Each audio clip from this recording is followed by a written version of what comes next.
Now let's go to the people who are making these allegations against you. Well, we talked about the two congressmen also, but you also mentioned in your resignation speech that, and I quote you, "It has become obvious that there are persons determined to get me out of CHED by hurling false and baseless accusations against me in what appears to be a fishing expedition and a well-orchestrated move in media." Who are these people that are you referring to? Are these the representatives who made the public accusations against you? I think, it's a combination of several groups. Yeah, we've already talked about the congressmen. And I think from the point of view of the congressmen, I'm just speculating, of course, but maybe they'd like to please the president. So, let us provide you data so you can get rid of this person whom you didn't want it in your government anyway. But yes, there are elements within CHED who have wanted me out. And in fact, last year, about this time, the same thing was going on. Yes. when I guess that was when the president had disinvited me from the attending cabinet meetings. Yes, and I understand around this time, then CHED Executive Director Julito Vitriolo wrote a letter to the President asking him to appoint as OIC Commissioner Popoy de Vera to replace you, but the President didn't act on it. So by elements in CHED, are you referring to the CHED commissioners? Absolutely. I'm talking about Attorney Vitriolo. Okay. Basically, because that's public knowledge. Right? Why does he have an axe to grind against you?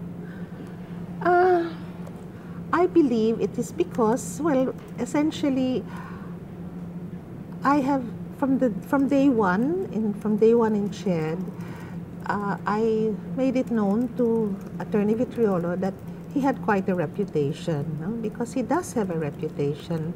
As I said, allegedly he's supposed to be, a head of a group that uses influence with the schools and so forth. But at any rate, he did have a reputation. So I said to him, probably the first week in office, I said, Lito, if I believe only a fraction of what they have been saying against you, CHED is in trouble.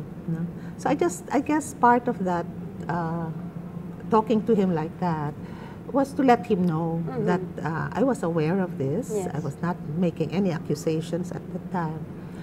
I must admit that because of all of the warnings I had received about Attorney Vitriolo, I thought that the only way to achieve reform would be to have him out. That was my initial thinking. But I changed my mind. Okay. Because I said, no, it will just cause too much pain and too much divisiveness. We won't get the work done. So I'll just manage him. I'll just make sure that we have checks and balances. I'm sure that we watch him, that he knows he's being watched, that we have the proper procedures. And so that's the way I chose to handle Attorney Vitriolo. And I guess that we worked together for 7 years or so, 6.5 years. But when the opportunity came, of course he would want me out, because I think I cramped his style. So you think he helped these congressmen get access to particular information, or? Well, obviously there were insiders who had to help them. Where would they get those documents, And I do know that, again, Attorney Vitriolo is extremely influential and can be very authoritative and cash in on all of the years that they have been together in CHED. He always likes to say that I have been in CHED 24 years since it started, and in government 36 years. So, he has a following, he has friends.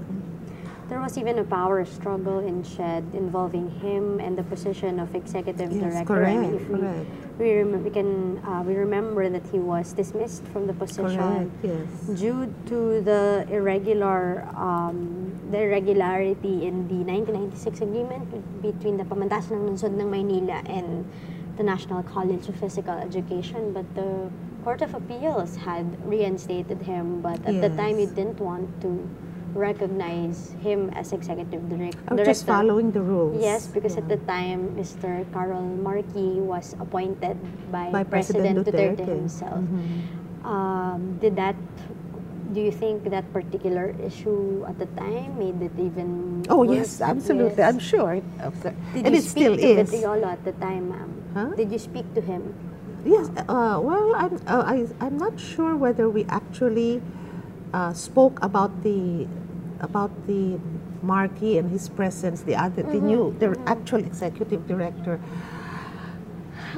I cannot pinpoint any specific time where we actually talked.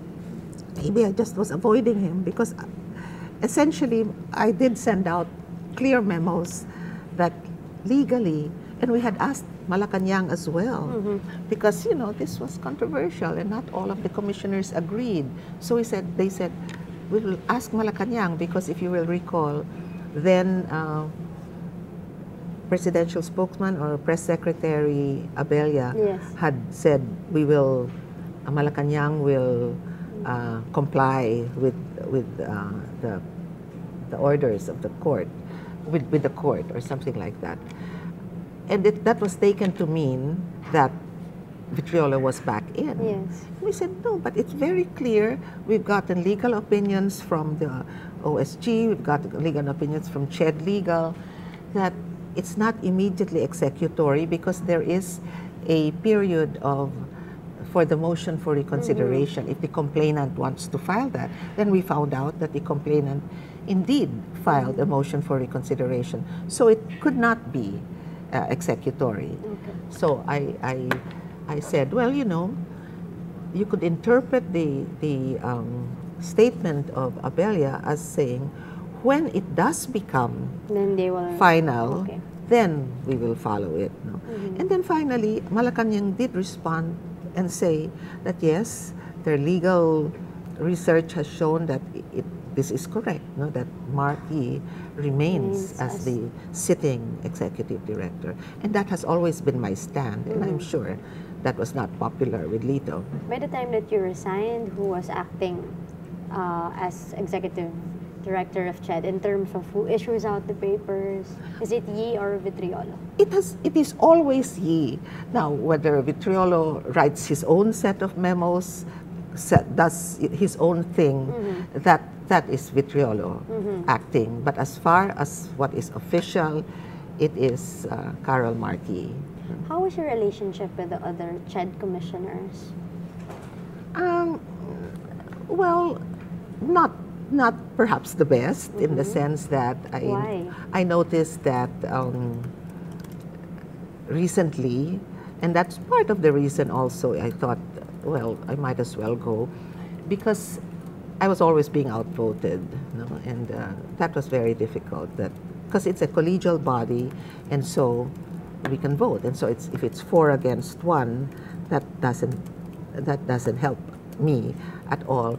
And then I noticed that certain things which I would normally assume were the responsibilities of the head of office, which the chair still is. So the Commission on Bank is a collegial body, but basically handles policy. Running the office and the administrative stuff is supposed to still be the head of the office. That they were taking on more of these things. So it was a little strained, I must say. So. Do you think that they somehow were relieved that you're out? Do you get that? Perhaps impression? relieved. I will not say that they actually worked. I will not go as far as that. But I'm sure it's relieved. But in a sense, it's quite interesting. And I've told at least one of the commissioners who's more friendly with me, at least who is on talking terms with me, that, it's very interesting. I said, you're all united against me, but once I'm gone, I think, there will be the differences will start showing. And I'm sure that's what's happening now. Sino pa itong commissioner na to, ma'am? Well, Commissioner Lilian de las Llagas and I Yes. have worked together. I was chair of the UP board and she was secretary of the board. So Okay. we are friendly. The president is yet to assign an officer I in didn't know charge that. So I of CHED. assumed that Yes, he had and yet assigned. Commissioner De Vera, I heard, was the one who delivered a speech at the Usually at the flag ceremony. at the flag ceremony, yeah. which we understand in government offices, it's The head the of head office. of the office yeah. who does that. So, will he be? Do you think there's a good chance that he might be the one appointed after you? I had assumed because who was it? I guess it was Secretary Roque who said yes, an OIC will be appointed. Who? And he said, I suppose it will be the most senior commissioner, and that is Commissioner De Vera. Okay. Did any of the commissioners speak to you after your resignation? Well, Commissioner De las Llagas. Yes, but the rest did no, not. Okay, no proper goodbyes, nothing. No. Yeah, I was a little bit surprised, that it even come in to say goodbye. Okay.